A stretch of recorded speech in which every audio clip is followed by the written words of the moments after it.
call this meeting to order. Time is officially 7:02. Justin, can you please take attendance?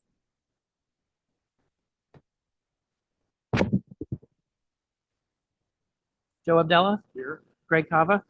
Victoria Salem. Stephanie Kolnick. Angela Macharulo. Alex McNaughton. Justin Ongley. Here. Jen Pody. Jane Sargent.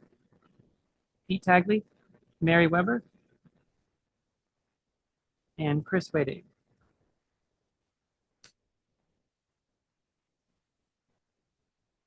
Okay. Consent agenda. Minutes. What? Am I wrong?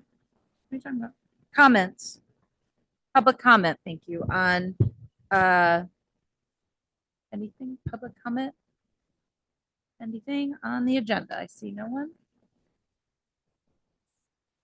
Thank you. Now consent agenda. Does anybody have? Do you want to? Yeah.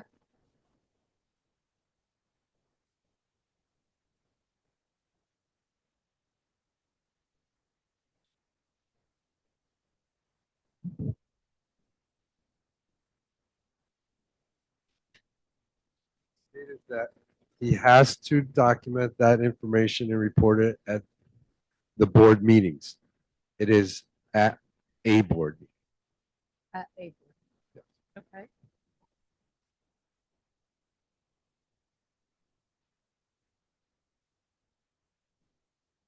Yes. So then, so can I have a motion to amend? Second, Joe. All in favor? Anyone opposed? Okay.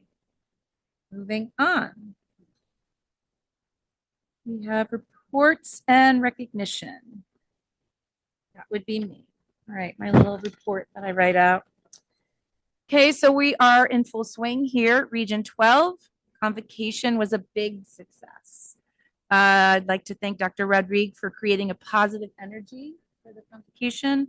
There was so much excitement for the new year. I thought Lori's speech was thoughtful, reflective, and funny.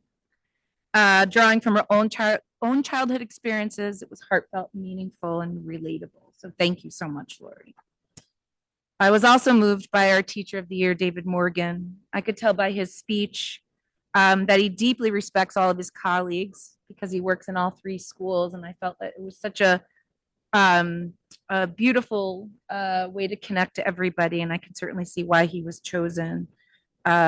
He's so humble and he's so inspiring. So I was so appreciative of his words. I'd also like to take a moment to acknowledge Ben Allen.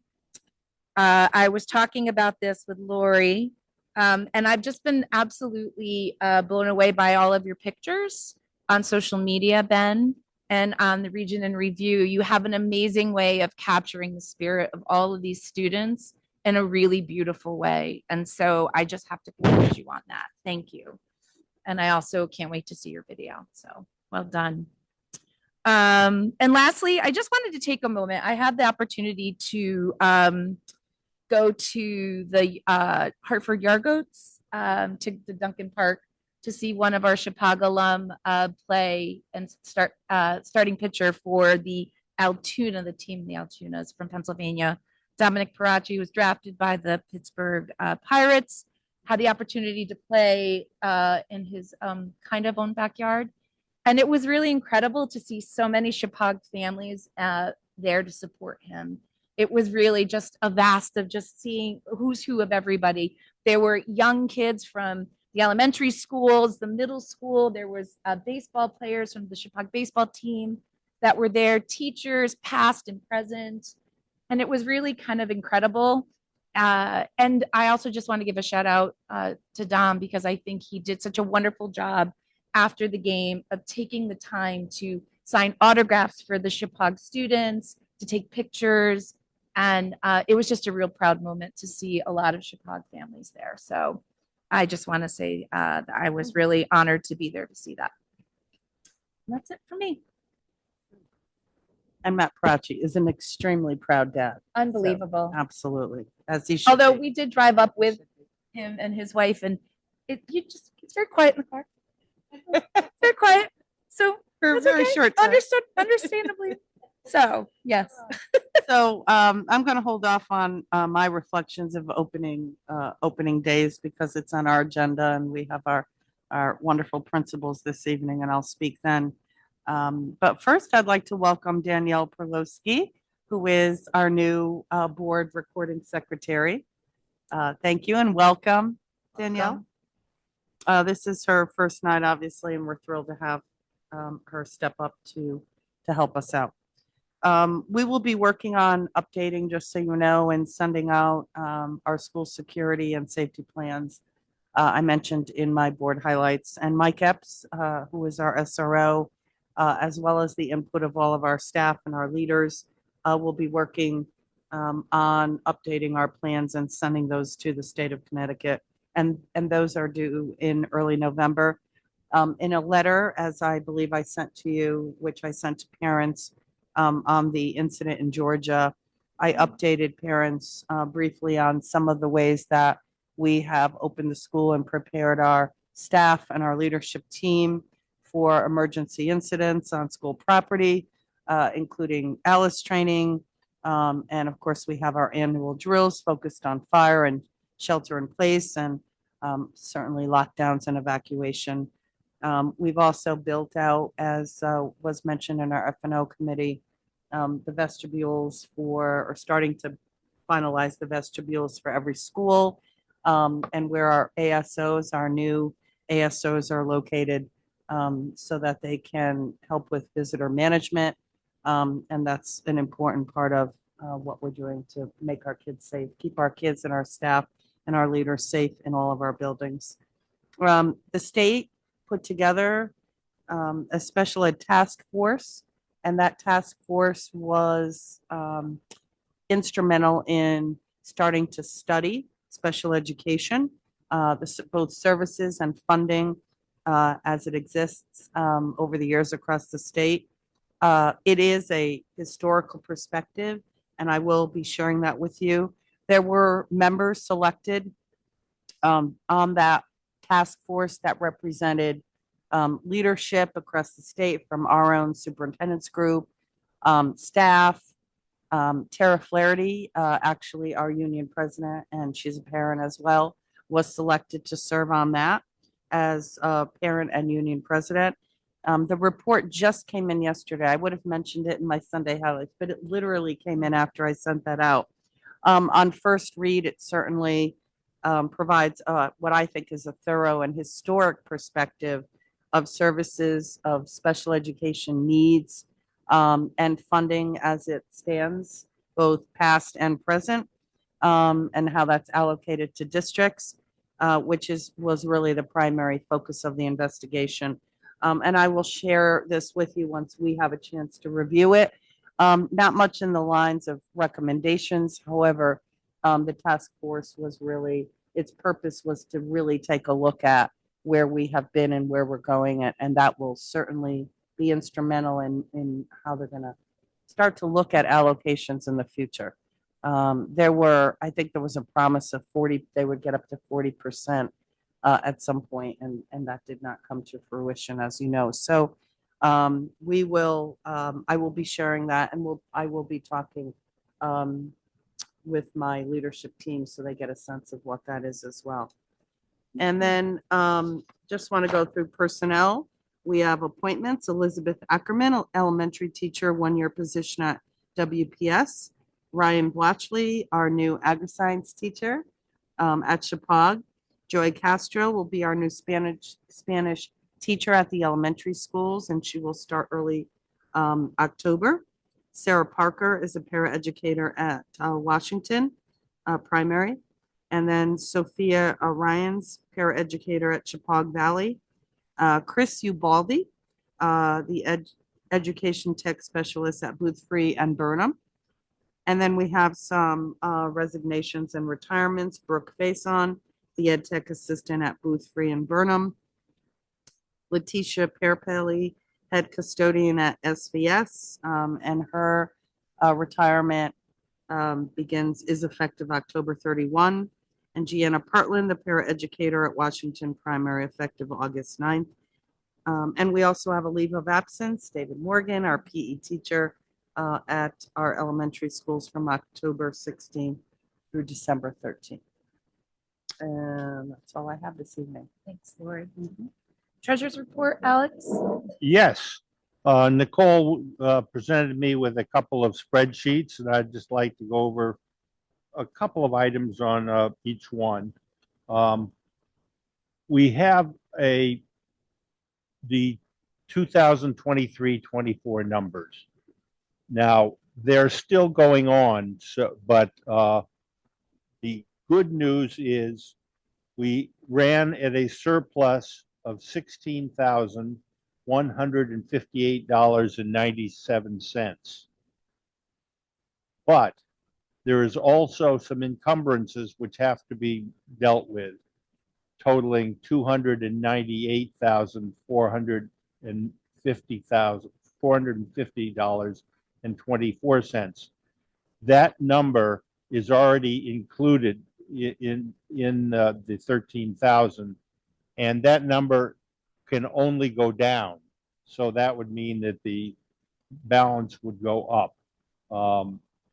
The encumbrances will be dealt with as quickly as possible. But the good news is we ended the year with money in the bank. As far as this year is concerned, we're only 2 months into it. The one item that was brought up at the meeting, we just had an F&O meeting, that we had a situation under the Frontier phone bill that we owed them $7,070.26. Don found an error in some equipment that we were being charged for. We shouldn't, and we're going to get a credit of $8,200 back. So that will more than wipe out the deficit that we're experiencing. Kudos to Don. And that is it for the treasurer's report. Okay, committees report. Committee reports. First one is Mary for Agri-Science, who is not here. So we will move. We haven't met yet. Thank you. Curriculum. That would be Mr. Conley. Nothing new. Our next meeting is October 28th. Thank you. At Advance, Joe. The Ed Advance Board of Directors met last Thursday, which was September 5th. Our board approved the application for a McKinney-Vento grant, which is to support the homeless children and youth in Torrington, as well as other surrounding districts. We were introduced to the newest members of the staff, who are Lisa Carter, who is the Director of Professional Learning and Staff Development, and Annette Mazeras Dillon, and she is the Director of Special Education. Both of these positions were currently held by Dr. Jeff Kitchings, who has since retired in June, so there was a reason to generate these two positions. The Grove Street project is mostly complete, which is the home for early learning and Head Start in Torrington. That program is up and running. There's a few things on the property that need to be taken care of, but so we get a feel of the new structure. Our next in-person meeting, which is October 3rd, will be held there. That's all I have for now. Thanks, Joe. Finance and Operations, Alex, back to you. Yes, we just had our first meeting since June, and a couple of things that were on the agenda. We reviewed the financials, which we've since discussed. We discussed the food service situation. The food service situation is a tricky situation between how much we spend and the quality of food and getting kids interested in eating it. We're going to be looking into it further. Nicole has hired a consultant to come in and give us some ideas on what we could do and how we could expedite the lines that seem to be quite long and it takes quite a while to get through. When you have a half an hour for lunch and it takes you 18 minutes to get your lunch, means you have to wolf it down pretty quickly. We also discussed some RFPs that Don has been working on. There are 4 of them. One has to do with the alarms, fire alarm system and lighting, and that one is proceeding and it came in well under budget. The doors is the second RFP, and we're going to, that will include the vestibules in each of the elementary schools. Third was the HVAC. The state has mandated a survey, which we have done. They have not mandated anything to be done by, corrected or altered. They just wanted a survey of the situation. And the final thing is the electrical panel at Booth, which I think that Abe Lincoln's brother installed. It is old and there's a long lead time for the replacement, but we've got our order in and hopefully the old one holds out. The final thing we talked about was tuition in. And this is a very hot button issue, and we're going to review it more. We basically just talked about it today, got different members' feelings about what we should do. We'll try to come up with a consensus at our next meeting and then bring it to the board for the full discussion. And I think, let me just double check, I haven't forgotten something. And anything else that the June 24th meeting, basically we discussed a lot of the things already that we've been reviewing, but there's nothing new on those. And that is my report. Thank you, Alex. Labor negotiations, Greg.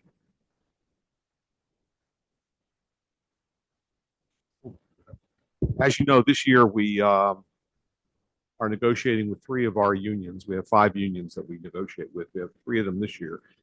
We have completed our negotiations and the contract has been approved and entered into with the labor union representing our nurses and also the union representing our clerical and para educators. And so those have been completed. The remaining negotiations are with the union representing our custodians, and that's going to arbitration. We had a mediation that did not produce a result, so we're headed to arbitration on that. We'll have further information as we go. Long range planning, we are meeting on the 16th of September, so I have nothing to report. Old business, we have nothing. So we are going to move on to reflections on school opening and video.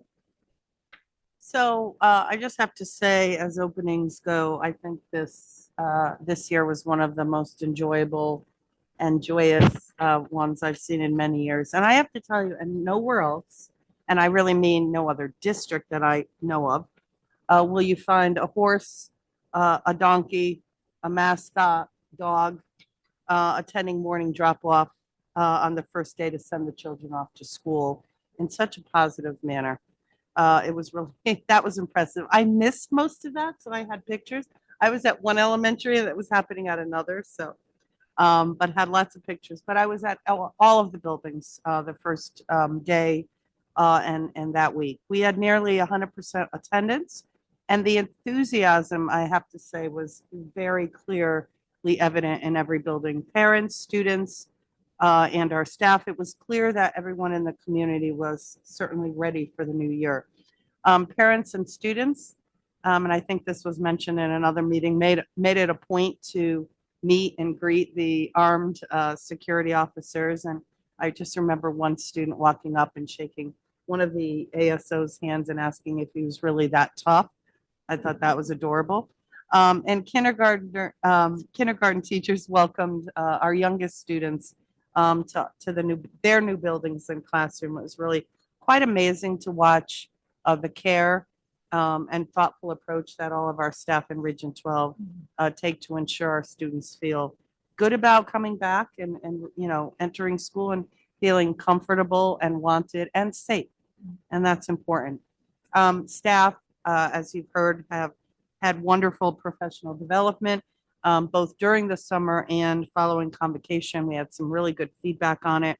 It encouraged them to have thoughtful dialogue on the new reading program, our strategic plan, school climate, and much of the work I know that you will be seeing evidence of this year will be a result of reviewing data, whether it's from our school climate plan or just looking at the goals in our strategic plan, and looking at places we need to strengthen and certainly places that we need to improve upon as well. You're going to hear from our wonderful principals soon, but right now we thought pictures are always worth 1,000 words. So they say, and Ben Allen has done it again. And I don't know how he does it, but he captures the most beautiful images of children and staff in our community. So here's opening days in Region 12.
Beautiful job, Ben. Beautiful job. Really amazing. Okay, next up. We have principals highlights. Emily and Emily square.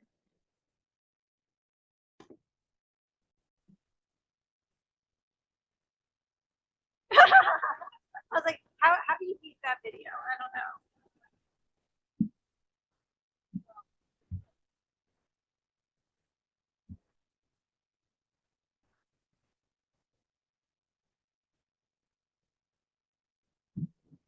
So I think that, that's a really good foundation for the year ahead. So we just have a few highlights.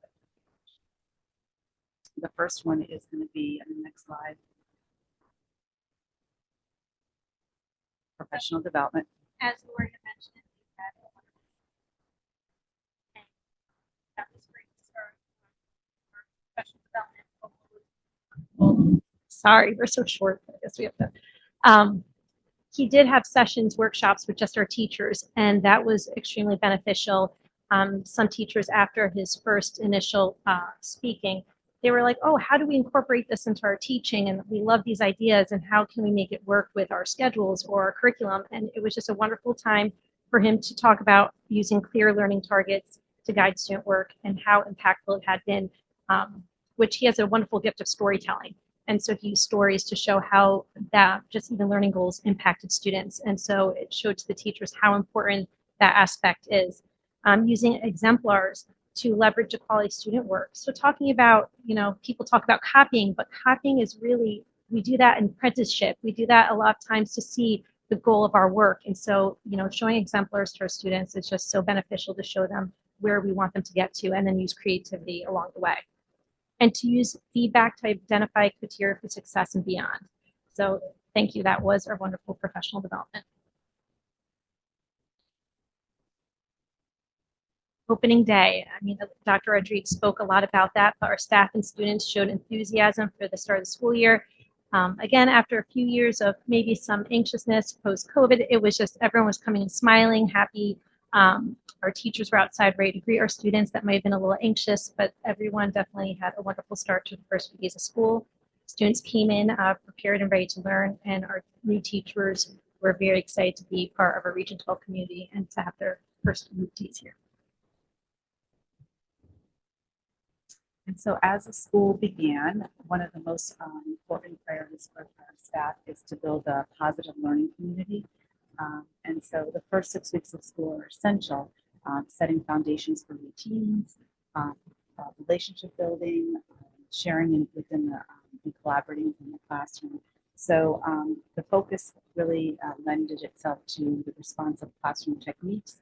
So developing routines, such as morning meeting, looking at hopes and dreams for the school year and turning those hopes and dreams into promises that we might have in the classroom to fulfill those hopes and dreams, so that we generated class promises, and then interactive modeling, so that students know how to do things independently within the classroom. So between starting out with these routines and connecting them with small academic tasks, students become much more involved in participating in their own schoolwork, as well as feeling very competent within the classroom. So this foundation will set a stage for academic success and social success into the school year. So what's new? So one of the things that we wanted to highlight tonight was implementing consistent academic schedule across schools. And we really were inspired to do this with the Light of the Arc American Reading Board, because they really do outline for us the exact minutes and things that we need to do for each part of the reading program. So we wanted to ensure that the teachers had an opportunity to do that program really well, but also address math, also address the content areas and the special areas. So we were able to put together a schedule that all of our elementary teachers viewed and were able to incorporate as they were planning for their own schedule within the classroom. We also looked at the literacy expectations through ARC, and we are collaborating with ARC still to have our teachers and our consultants and resources, and especially assessments. We really looked at making hard on our students with doing assessments that might have measured the same skill and just working with our teacher to find their needs. And one of the other things that we're incorporating this year is additional performance-based activities. So we're working this year to integrate those into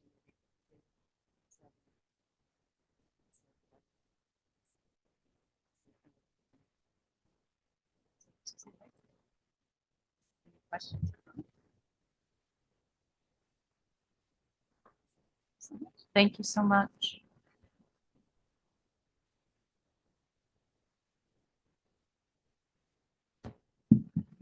Good evening. It's good to see you all reassemble, and I'm going to talk a little bit about opening week highlights at Chicago. I've only got one slide, and that will not tax the abilities of Ben Allen to produce at all. Okay. So first thing about opening week makes me think about Link Crew and all the support you've given us to develop that group, and they continue to grow to scale. And this year they completely ran the freshman orientation. And that's a really amazing thing. Of course, faculty were involved, but if you're a new student coming, especially new to Chippewa, imagine how you'd feel connecting with other upper class people who are kind and considerate and willing to help you understand this place and help you form friendships from the first day. That was really powerful. And I think Link Crew is, continuing to pay up dividends on our investment. And then they went ahead and ran the ninth grade advisories through the first week to keep that connection up between the Link Crew students and our freshmen. You might recall Link Crew is this program peer-to-peer where we train faculty and students to help kids connect with each other and build a better climate through those relationships. The other big development in the first week was our reinvigorated dive into PBL, which is project-based learning that I've talked to you about before. And I was delighted when I first heard Mr. Berger speak. Dr. Rodriguez found him at a conference for us. And I can be cynical, but that day I was immediately converted and I started singing from the same hymnal as that fellow. He's very inspirational and he wants to inspire and motivate people, which is what we want to do here. And in our school at Chippewa, the phrase we have is we want to try to move kids from being merely compliant to being truly engaged, right? Having their hearts and minds in their work. And we have kids who behave and who are compliant. We want to know now that they're all thinking and feeling all the time about what they're doing. And I think that's what Mr. Berger can help us investigate. So one of the pathways to that, he's got a lot of them. The one that we were focused on even last year, and I think dovetails really well with this program, is that students tend to learn best and with the greatest enthusiasm when they're working on some kind of real world problem that they can solve and then export their product beyond the school. It makes them feel important. It makes them feel useful. It feels relevant. And the learning is very often more personal. So when you hear Mr. Berger speak, he talks about a group of kids that he brought in scientists to help train them do water analysis. And then they did it for the town. They analyzed all the well water and helped people understand what their problems or their good news was. That's really great. And that's happening in Chippewa. It's starting to gain traction and also come to scale. And even after hearing this fella, projects that were sort of budding began to really flower. And for example, our sixth grade teachers are leading. They're in conversation with Steep Rock, and they're going to be learning about hiking and plants and drawing and writing and poetry, and they're going to produce a trail guide that Steep Rock is going to give to people who come there to hike. That's pretty cool. Sixth graders are going to do that. And there are things like that happening here that we want to encourage and grow. And I think with Dr. Rodriguez's leadership and with our partnership with and Ms. Snowden's leadership and our partnership with Ron Berger, we can really bring this to scale. Now, during the first week, AgriScience participated in a tractor parade in Bridgewater, and they won an award. I think they won something about the coolest something. I'll have to ask Tyler, but they won an award for what they did. That was nice. And then the other big thing that happens is we have grade level. He's going to kill me that I didn't mention the award correctly. I'll figure it out and let you know by next time. We have grade level meetings during the first week to help the kids reconnect with the school and to help them understand what's most important to us. And I was able to spend time with all our kids and say to them, the most important thing to me right now is that we help you learn to love learning. And here's how we're going to try to do that. And then also important conversations about safety and how we keep our school safe and what the protocol for that should be. And why we're going to try to create some healthy spaces sometimes between us and cell phones to help engagement here in school. And just a bunch of tips for what we can do to stay connected with each other and known by each other to have a good school year. So those are important meetings, and I think that they went well. And then Mr. Parachi wanted me to tell you that fall sports season is off to a great start. So that's our opening week, and I appreciate your attention. Does anybody have any questions for me? Yes.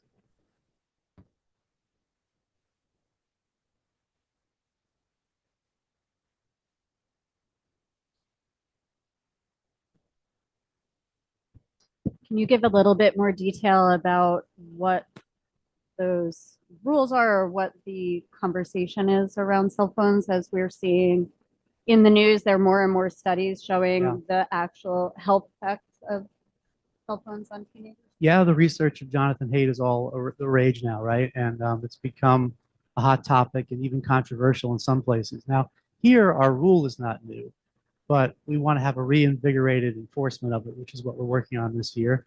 But what we've done for the past several years is said that middle school kids must leave their phones in their lockers during the day, and that high school students turn it in to the teacher at the beginning of class and take it back at the end of class. And this is not to be Luddites. They can very often, when it's part of a lesson plan, technology will factor into that, whether it might be a laptop or another device, but it's important for the lesson.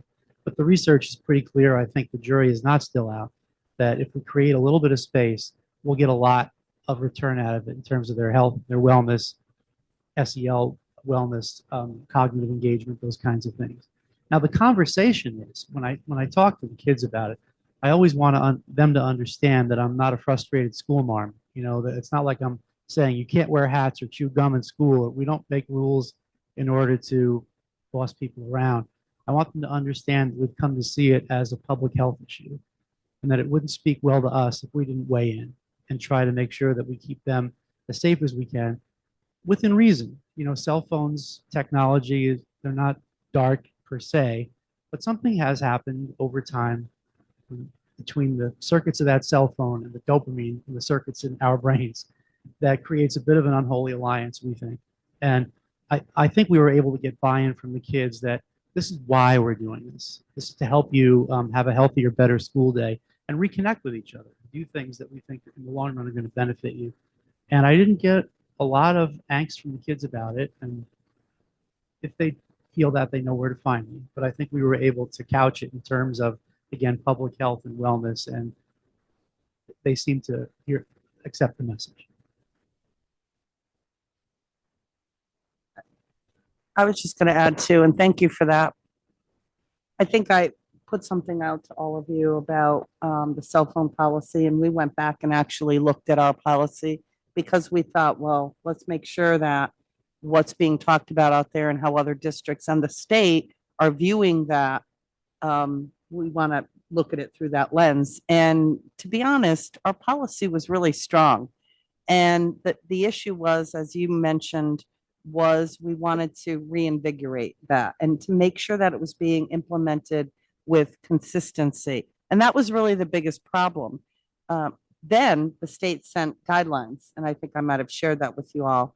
And those guidelines were very close to our policy. They really were. It wasn't, you know what, I think we did a great job when we went back to the students and said, look, here's our policy. We're going to make sure that it's consistently applied across the district.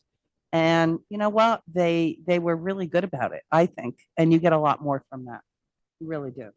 Now, and especially at the middle and high school, there will be times when they're going to use their cell phones for instruction as well.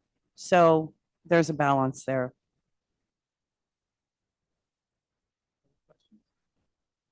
Sorry, can I just ask one follow-up question to that? I don't mean to belabor this, but when kids might use cell phones in the classroom for learning, what about the kids that might not have cell phones? How is that handled?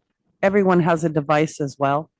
Okay. So Most it's either they use their laptop or yes. Or a Chromebook that we supply. Yep. Thank you. Thank you.